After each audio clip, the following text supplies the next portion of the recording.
The sun was setting over the small town of Carmel, California. The orange and pink colors painted the sky like a beautiful picture. It was a warm Saturday evening in late spring. Most people were at home with their families, eating dinner or watching television. The streets were quiet, with only a few cars driving slowly through the peaceful neighborhood. Clint Eastwood sat in his car outside Murphy's Tavern. He was 93 years old now, but he still drove himself around town. His hands gripped the steering wheel as he looked at the small bar through his windshield.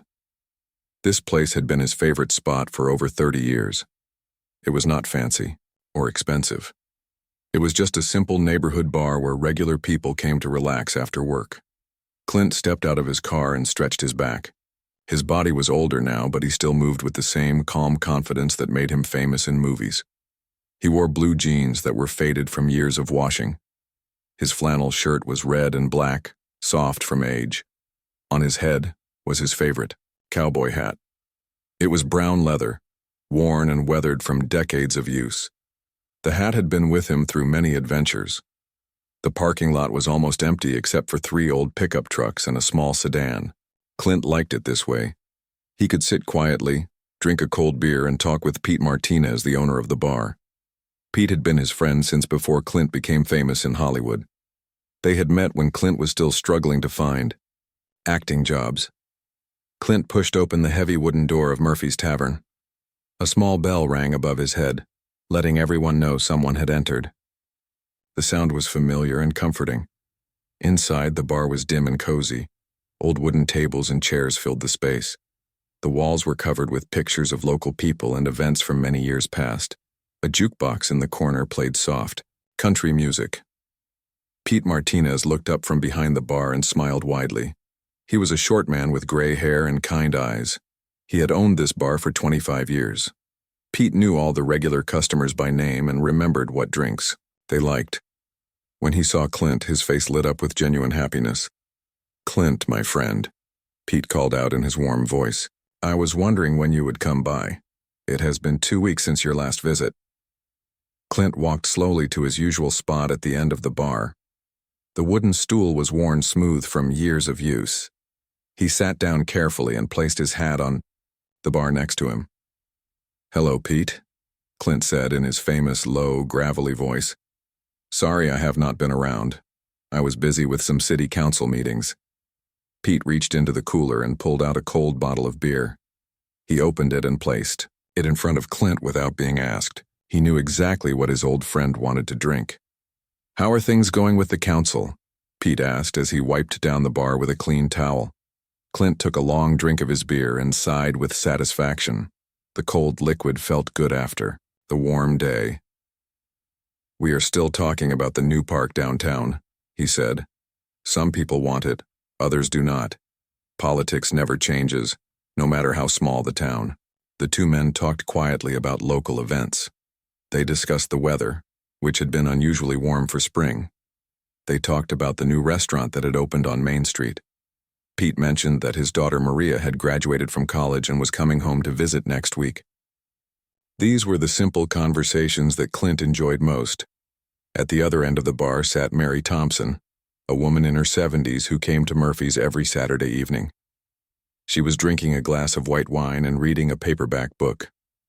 At a table near the window, Bill Carter and Frank Williams were playing checkers. Frank's wife Betty was knitting quietly in the chair next to him. These were the regular customers who made Murphy's Tavern feel like a second home. The peaceful atmosphere was exactly what Clint needed.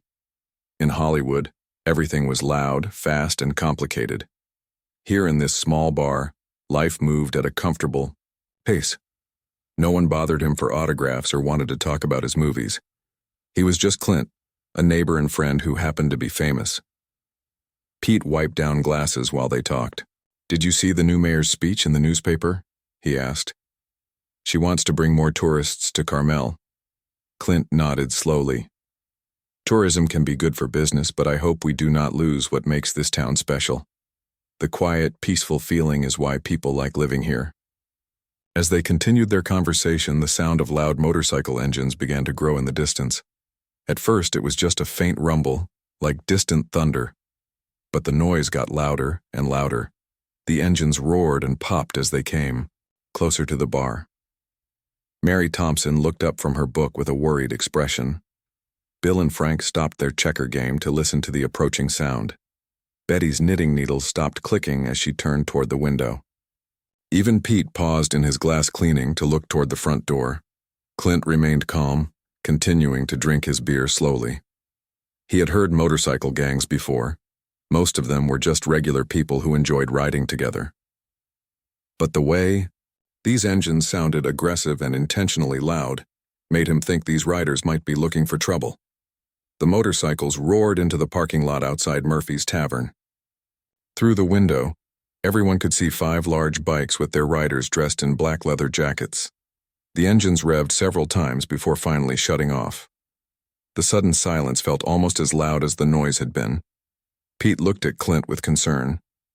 "Maybe they are just passing through town," he said hopefully. Clint finished his beer and set the empty bottle on the bar. "We will find out soon enough," he said calmly. His voice showed no fear, only the quiet confidence of a man who had faced many difficult situations in his long life. The sound of heavy boots walking across the gravel parking lot reached their ears. The footsteps were deliberate and loud, as if the people walking wanted everyone to know they were coming. Clint straightened his shoulders and waited to see what would happen next. He hoped these visitors would just order drinks and leave quietly. But something in the way they had arrived told him this peaceful evening was about to become much more interesting. The heavy wooden door of Murphy's Tavern swung open with a loud bang. The small bell above the door rang wildly as 5 men in black leather jackets walked inside. Their boots made loud thumping sounds on the wooden floor. The peaceful quiet of the bar was broken instantly.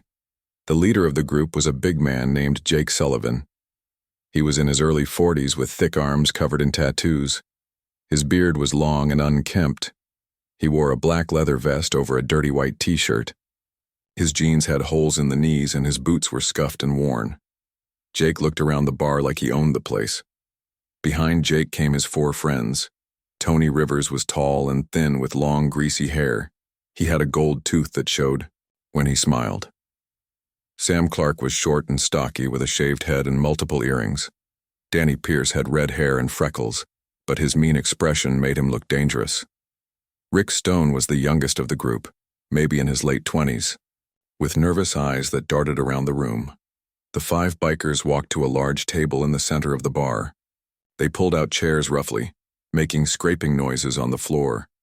Jake sat down heavily and looked around at the other customers. His eyes stopped on each person, making them feel uncomfortable. Mary Thompson quickly looked back down at her book, pretending to read. Her hands were shaking slightly as she turned a page. Bill Carter and Frank Williams tried to continue their checker game, but they kept glancing nervously at the bikers. Betty Williams put down her knitting and moved, her chair closer to her husband. Pete Martinez stood behind the bar, unsure what to do. He had dealt with difficult customers before, but never a whole group like this. He walked over to their table with a forced smile on his face. "Good evening, gentlemen," Pete said in his friendliest voice. "What can I get for you tonight?" Jake looked up at Pete with cold eyes. 5 beers, he said roughly. "And make sure they are cold. We have been riding for hours in the hot sun." "Of course," Pete replied quickly. "Coming right up." As Pete hurried back to get their drinks, Jake's attention turned to the rest of the bar. He noticed the elderly people trying not to look at him. He saw the quiet atmosphere that everyone seemed to enjoy. This made Jake angry for some reason. He did not like peaceful places or quiet people. Tony Rivers leaned over to Jake and whispered something in his ear. They both looked toward the end of the bar where Clint was sitting. Jake's eyes focused on the old man in the cowboy hat who was minding his own business. "Look at that old timer over there," Jake said loudly to his friends. "Thinks he is some kind of cowboy with that stupid hat." His buddies laughed meanly. Sam Clark added, "Probably thinks he is in an old Western movie or something." Clint heard every word, but he did not turn around. He continued to sit calmly, looking straight ahead. Pete brought him another beer without being asked. Pete's hands were shaking slightly as he set the bottle down. "Just ignore them," Pete whispered to Clint. "Maybe they will drink their beers and leave." But Jake Sullivan had other plans. He stood up from his table and walked slowly toward the bar. His boots made loud sounds with each step. The other customers watched nervously as Jake approached the elderly man in the cowboy hat. "Hey, there, Grandpa," Jake said in a mocking voice. He stood right behind Clint's stool. "Nice hat. You going to a costume party or something?" Clint turned around slowly on his stool. His face was calm and showed no fear. His gray eyes looked directly at Jake without blinking. "Just having a quiet drink, friend," Clint said in his low, steady voice. "No harm intended." Jake laughed loudly. "Friend? I am not your friend, old man." He looked back at his buddies who were all watching and grinning. "What are you, like 90 years old? Should not you be at home in bed by now?" Tony Rivers called out from the table. "Yeah, this is a bar for real men, not nursing home patients." The group burst into cruel laughter. Danny Pierce added, "Maybe we should call your nurse to come pick you up." Clint remained perfectly still. He had faced bullies before, many times in his long life. He knew that showing fear or anger would only make things worse. "I have been coming to this bar for 30 years, he said calmly. "Pete and I are old friends." 30 years? Jake said with fake surprise. "Well, maybe it is time for you to find a new place to drink. This bar is too young and cool for someone like you." Pete Martinez watched from behind the bar, his face full of worry. He wanted to tell Jake who Clint really was, but he was not sure if that would help or make things worse. He knew Clint preferred to be treated like a regular person, not a famous movie star. Sam Clark got up from the table and joined Jake. "Look at those wrinkled hands," he said, pointing at Clint. "Probably cannot even hold his beer steady." Rick Stone, the youngest biker, seemed uncomfortable with what his friends were doing. He stayed at the table and looked down at his drink. He did not join in the mean comments like the others. Jake reached out and flicked Clint's cowboy hat with his finger. "Where did you get this old thing? A garage sale?" Clint's jaw tightened slightly, but his voice remained calm. "That hat has been with me for a long time. It has sentimental value." "Sentimental value?" Jake repeated mockingly. "What kind of man talks about sentimental value?" He looked at his friends again. "I think Grandpa here might be getting soft. In his old age." The tension in the bar was getting thicker. Mary Thompson quietly stood up and moved to a table farther away. Bill Carter whispered to Frank Williams that maybe they should leave. Betty Williams was clutching her husband's arm tightly. Jake stepped closer to Clint. "You know what, old-timer? I think you should finish your beer and go home. This place is not for people like you anymore." Clint slowly turned back toward the bar. He picked up his beer and took a sip. "I am not looking for any trouble," he said without turning around. "I just want to finish my drink in peace." This calm response seemed to make Jake even angrier. He did not like being ignored. He wanted the old man to get scared or angry so he could feel more powerful. "Did you hear me, Grandpa?" Jake said, raising his voice. "I said you should leave." The other bikers were all watching now. Tony Rivers was grinning and encouraging Jake to continue. Sam Clark was making rude comments under his breath. Danny Pierce was laughing at everything Jake said. Pete Martinez finally spoke up. "Gentlemen, please," he said from behind the bar. "There is no need for this. Everyone is welcome here." Jake turned his attention to Pete. "Stay out of this, bartender. This is between me and Cowboy Grandpa here." Clint finished his beer slowly and set the empty bottle on the bar. He reached for his wallet to pay, moving deliberately and calmly. His actions showed no fear, which frustrated Jake even more. That is when Jake made his biggest mistake. He reached out quickly and knocked Clint's cowboy hat right off his head. The hat fell to the floor with a soft thud. The entire bar went completely silent. Everyone stopped what they were doing and stared. Even Jake's friends looked surprised by what he had just done. Clint looked down at his hat on the floor, then slowly looked back up at Jake. For the first time, there was a dangerous glint in his gray eyes. Just then, the door of Murphy's Tavern opened again. The door of Murphy's Tavern opened slowly with a long creaking sound. Everyone in the bar turned to look at who was coming in. The small bell above the door rang gently, much quieter than when the bikers had entered earlier. A man stepped through the doorway and paused for a moment. He was tall and lean, with silver hair and a neat beard. His clothes were simple but clean. He wore dark blue jeans and a light blue button-down shirt. His brown leather boots were polished and well-maintained. Even though he was 85 years old, he moved with the grace and confidence of someone much younger. This was Chuck Norris, though most people in the bar did not recognize him right away. His presence was different from the loud, aggressive energy the bikers had brought. Chuck carried himself with quiet strength. His eyes were calm but alert, taking in everything around him in just a few seconds. Chuck's gaze moved across the room. He saw the nervous customers sitting at their tables. He noticed Pete Martinez behind the bar looking worried and tense. Then his eyes found his old friend Clint Eastwood sitting at the end of the bar. Chuck could see that Clint's cowboy hat was on the floor next to his stool. Standing over Clint was a big man in a black leather jacket. Chuck immediately understood that something was wrong. He had known Clint for over 40 years, and he had never seen his friend allow anyone to knock his hat off his head. "Evening, Clint," Chuck said in his calm Texas accent. His voice was not loud, but it carried clearly across the quiet bar. "Hope I'm not interrupting anything important." Jake Sullivan turned around to see who was talking.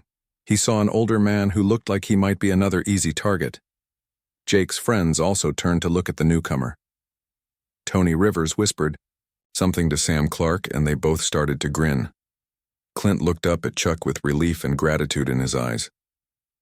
"Hello, Chuck," he said in his familiar gravelly voice. "Good timing, as always." Chuck walked slowly toward his friend. His movements were smooth and controlled. He did not seem worried or afraid, even though he was facing 5 younger men who were much bigger than him. There was something in the way Chuck carried himself that made smart people think twice about causing trouble. Jake Sullivan was not a smart person. "Well, well," Jake said with a mean smile. "Looks like Grandpa called for backup." He gestured toward his friends at the table. "Tony, Sam, Danny, Rick, come over here. We got ourselves another old-timer who thinks he is tough." The 4 bikers stood up from their table and walked over to surround Chuck and Clint. They formed a loose circle around the 2 older men. Tony Rivers cracked his knuckles loudly. Sam Clark rolled his shoulders like he was getting ready for a fight. Danny Pierce had a cruel smile on his freckled face.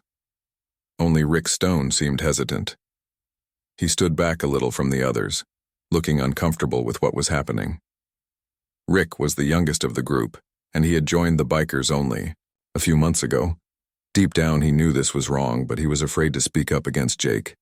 Pete Martinez watched from behind the bar, his heart beating fast. He had never seen anything like this in his peaceful tavern.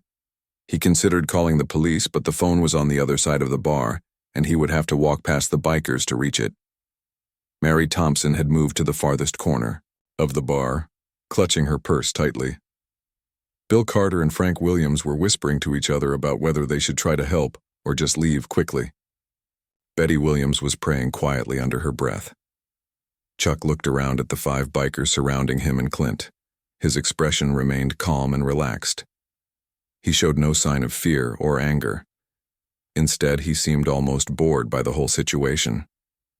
"Gentlemen," Chuck said in his steady voice, "I think there has been a misunderstanding here. My friend was just trying to enjoy a peaceful evening." Jake laughed loudly. "Your friend was being disrespectful by taking up space that real men should be using, and now you are making the same mistake." "2 old geezers think they can intimidate us," added Tony Rivers. "This should be fun." Chuck glanced down at Clint's hat on the floor, then looked back at Jake. "Did you knock my friend's hat off his head?" he asked quietly. "Yeah, I did," Jake said proudly. "What are you going to do about it, old man?" Chuck nodded slowly, as if he was thinking about something. "That was not very polite," he said. "Where I come from, a man's hat is important to him. Knocking it off is considered very rude." Sam Clark stepped closer to Chuck. "We do not care about your friend's stupid hat or where you come from. You both need to leave this bar right now, or we will make you leave." Danny Pierce joined in. "Yeah, this place is not for senior citizens. Go find a bingo hall or something." Chuck reached down and picked up Clint's hat from the floor. He brushed off some dust and handed it to his friend. Clint put the hat back on his head and nodded his thanks. "There." Chuck said calmly. That is better. A man should always have his hat when he needs it. This simple action seemed to make Jake Sullivan very angry. He did not like being ignored or treated like he was not important. He stepped right up to Chuck, so close that their faces were only inches apart. Listen here, old-timer, Jake said, in a threatening voice. You and your cowboy friend have exactly 10 seconds to walk out that door, or we are going to throw you out. Chuck looked directly into Jake's eyes without blinking. And if we choose not to leave? He asked quietly. Then we will show you what happens to old men who do not know their place, Jake replied. The other bikers moved closer, forming a tighter circle. Tony Rivers was flexing his muscles and making threatening gestures. Sam Clark was bouncing on his feet like a boxer getting ready to fight. Danny Pierce was cracking his knuckles and making mean comments. Chuck glanced around at all of them, then looked back at Jake. I see, he said thoughtfully. So you are saying that if we do not leave voluntarily, you intend to use violence against two elderly men who have done nothing wrong except exist in the same place as you. That is exactly what I am saying, Jake replied with a nasty grin. Chuck nodded again, as if Jake had just explained something very interesting. Well, that certainly clarifies the situation. Pete Martinez finally found his courage.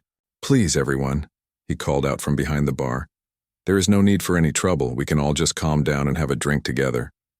Jake turned toward Pete with an angry expression. Shut up, bartender. This does not concern you. That was when Chuck's demeanor changed slightly. His relaxed posture shifted almost imperceptibly. His feet moved into a more balanced position. His hands, which had been hanging loosely at his sides, came up just a few inches. The change was so subtle that the bikers did not notice it. But Clint saw it immediately. After 40 years of friendship, he knew what Chuck looked like when he was getting ready for action. Last chance, old men, Jake said, reaching out to push Chuck's shoulder. Chuck looked at Jake's approaching hand with mild interest, as if he was watching something curious happen in slow motion. Actually, Chuck said in his calm voice, I think this is your last chance. Jake's hand was still moving toward Chuck's shoulder when everything suddenly changed. Jake Sullivan's hand was moving toward Chuck's shoulder when something amazing happened. Chuck moved so fast that it seemed like magic. One moment Jake was reaching out to push him, and the next moment Jake found himself sitting on the floor, looking up at the ceiling with a confused expression on his face. Jake did not know how he got there. He did not remember falling. He did not feel any pain. He just suddenly found himself on the wooden floor of Murphy's Tavern, wondering what had happened. Chuck was still standing in the same spot, looking down at him with a calm expression. What just happened? Jake asked, his voice full of confusion. Chuck extended his hand to help Jake stand up. You lost your balance, he said simply. It happens to everyone sometimes. Tony Rivers saw his leader on the floor and got angry. He rushed toward Chuck with his fists raised, ready to throw a punch. Tony was tall and strong, and he thought he could easily beat up an old man. But as Tony swung his fist toward Chuck's face, Chuck simply stepped to the side. Tony's punch hit nothing but air. Chuck reached out gently and touched a spot on Tony's neck with 2 fingers. Tony immediately stopped moving and stood perfectly still, like a statue. What did you do to me? Tony asked in a panicked voice. I cannot move my arms. Relax, Chuck said calmly. It is just a pressure point. The feeling will come back in a few minutes. Try to use this time to think about your choices. Sam Clark saw what happened to Tony and decided to attack Chuck from behind. He thought he could surprise the old man and tackle him to the ground. Sam ran toward Chuck as fast as he could, ready to jump on his back. Without even turning around, Chuck somehow knew Sam was coming. He bent forward slightly and Sam flew right over him, landing hard on an empty table. The table broke with a loud crash and Sam found himself tangled up in wooden pieces and table legs. Ow, ow, ow, Sam groaned as he tried to get free from the broken table. How did you know I was behind you? Experience, Chuck replied. After many years of training, you learn to sense these things. Danny Pierce was getting scared now, but he was also angry that his friends were being embarrassed by one old man. He picked up a beer bottle from their table and raised it above his head like a weapon. Stay back, Danny shouted. I will hit you with this bottle. Chuck looked at the bottle in Danny's hand and shook his head sadly. That is not a good idea, son. Someone could get hurt. Danny threw the bottle at Chuck as hard as he could. Chuck caught it easily in one hand like he was catching a soft ball. He set the bottle gently on the bar next to Clint. Thank you, Chuck said politely. But I already have a drink waiting for me at dinner. Danny stared in amazement. How did you catch that? I threw it really hard. Practice, Chuck answered. I have been practicing martial arts for over 60 years. You learn to see things coming. While Chuck was talking to Danny, Tony Rivers was getting the feeling back in his arms. He was embarrassed and angry about being frozen like a statue. As soon as he could move again, he tried to grab Chuck from the side. Chuck saw Tony moving toward him and sighed quietly. I was hoping you would use that time to think, he said. Then he gently tapped Tony on the shoulder with one finger. Tony immediately sat down hard in the nearest chair. He tried to stand up, but his legs would not work properly. What is wrong with my legs? He asked with worry in his voice. Another pressure point, Chuck explained patiently. This one affects your balance. It will wear off soon, but for now, you should probably stay sitting. Jake Sullivan had finally gotten back on his feet. He was angry and embarrassed that an old man was making him and his friends look foolish. He decided to rush at Chuck with all his strength, hoping to knock him down with a big tackle. Jake ran toward Chuck like a football player trying to make a touchdown. But when he reached the spot where Chuck had been standing, Chuck was no longer there. Jake could not stop himself in time, and he crashed into the bar with a loud bang. Chuck was now standing a few feet away, looking like he had never moved at all. You might want to put some ice on that shoulder, he said with genuine concern. Running into solid wood can leave a bruise. The only biker who had not tried to attack Chuck was Rick Stone, the youngest member of the group. Rick was watching everything with wide eyes, amazed by what he was seeing. He had never seen anyone move the way Chuck was moving. How are you, doing all this? Rick asked quietly. Are you some kind of magician? Chuck smiled at the young man. No magic, he said. Just years of training and practice. Martial arts teaches you how to use your opponent's energy against them.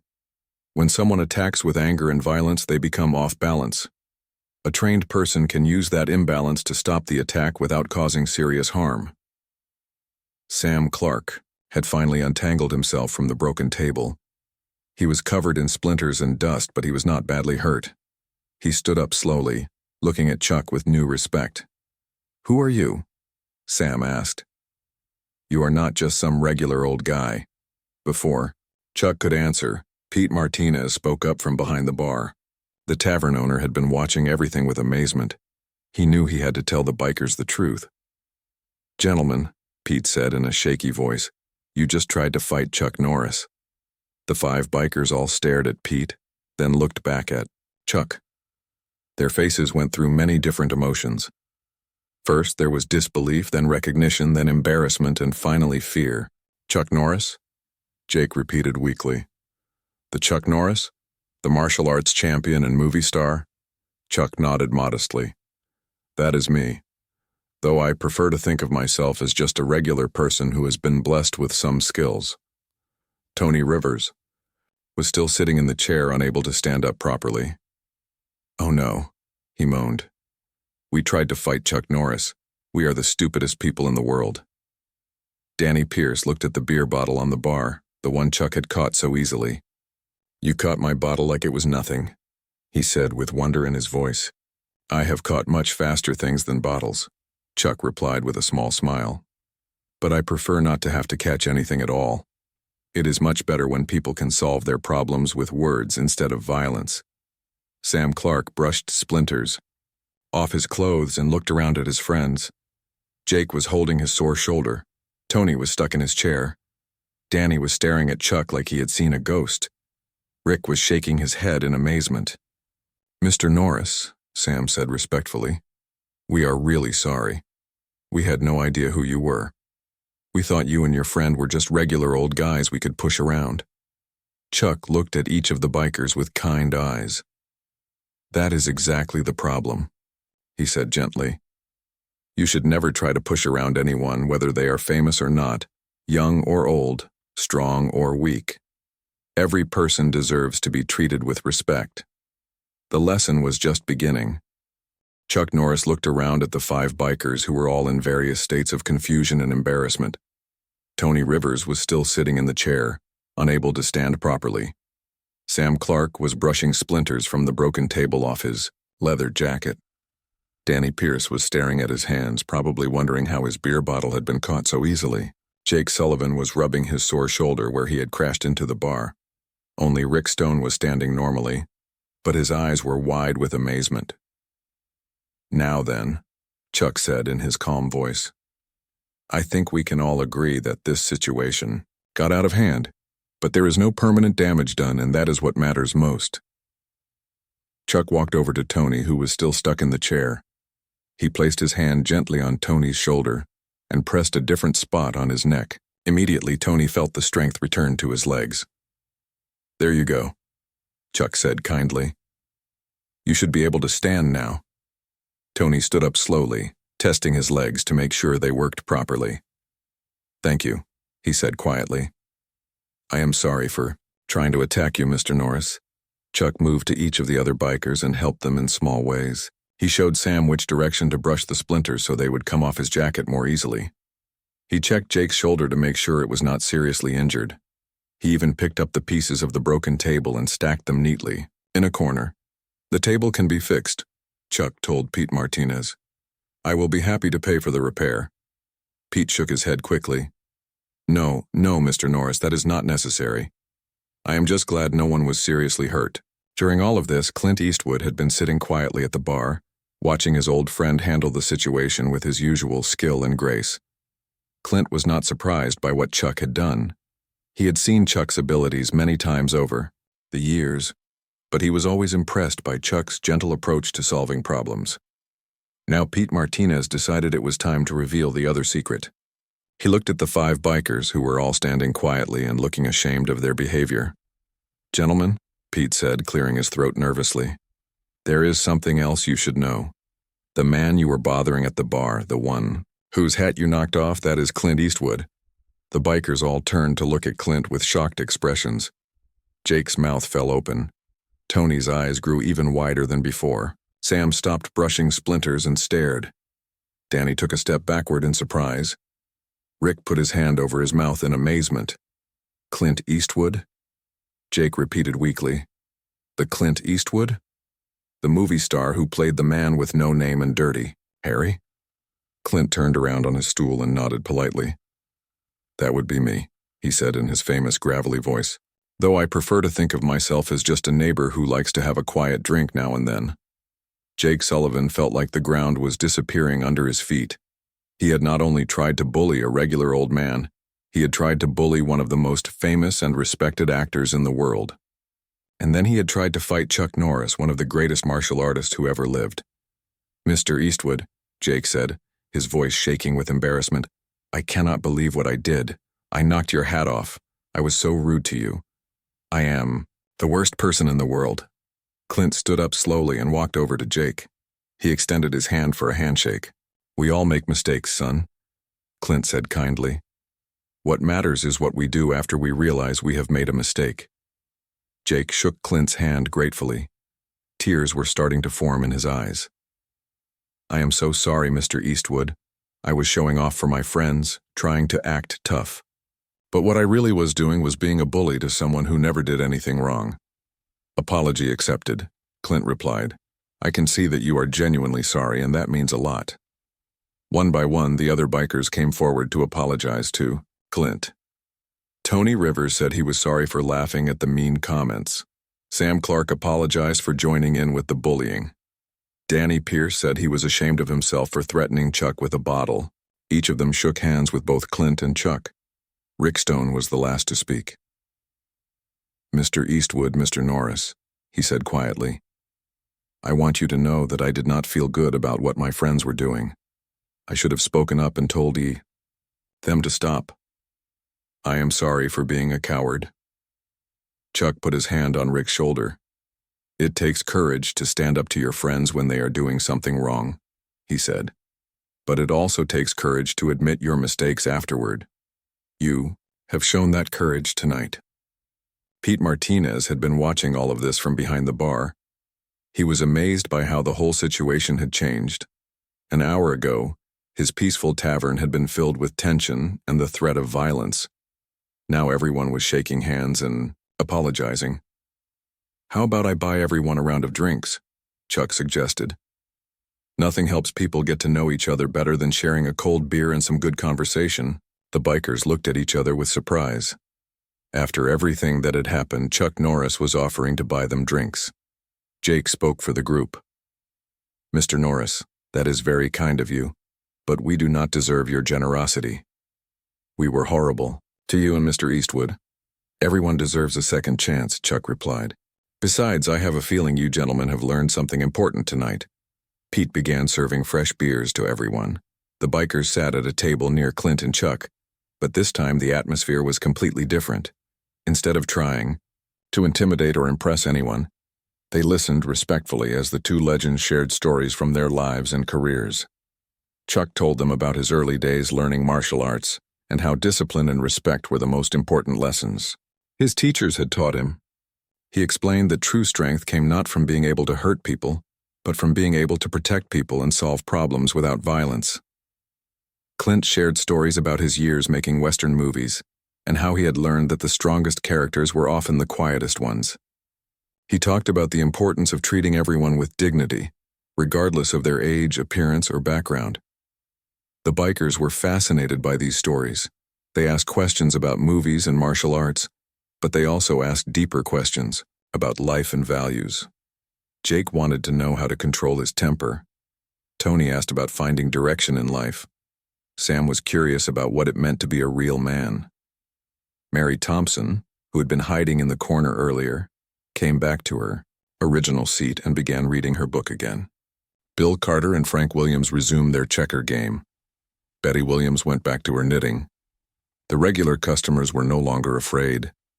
The tavern had returned to its peaceful atmosphere. As the evening continued, something wonderful happened. The five bikers began to see Clint and Chuck not as famous celebrities, but as wise older men who had lived full lives and learned important lessons. And Clint and Chuck saw the bikers not as troublemakers, but as young men who had made mistakes and were willing to learn from them. When it was time to leave, the bikers stood up and shook hands with everyone in the tavern. Jake Sullivan looked directly at Clint and Chuck. "Gentlemen," he said with sincere gratitude, "this has been one of the most important nights of my life. You could have had us arrested, or hurt us badly, or made us feel even worse about ourselves. Instead, you showed us kindness and taught us about respect. We will never forget this lesson." The five bikers walked toward the door, but before they left, Rick Stone turned back. "Mr. Eastwood, Mr. Norris," he said, "thank you for showing us what real strength looks like. It is not about being tough or scary. It is about being kind and wise and helping other people become better." As the sound of their motorcycles faded into the distance, Clint and Chuck sat back down at the bar. Pete served them each another beer. "Well," Clint said with a small smile, "that was not exactly the quiet evening I was planning." Chuck laughed. "The best lessons often come when we least expect them. I think those young men learned something important tonight." "I think we all did," Pete added from behind the bar. And in the peaceful quiet of Murphy's Tavern, three old friends shared their drinks and reflected on how a night that had started with conflict had ended with understanding, respect, and hope for the future.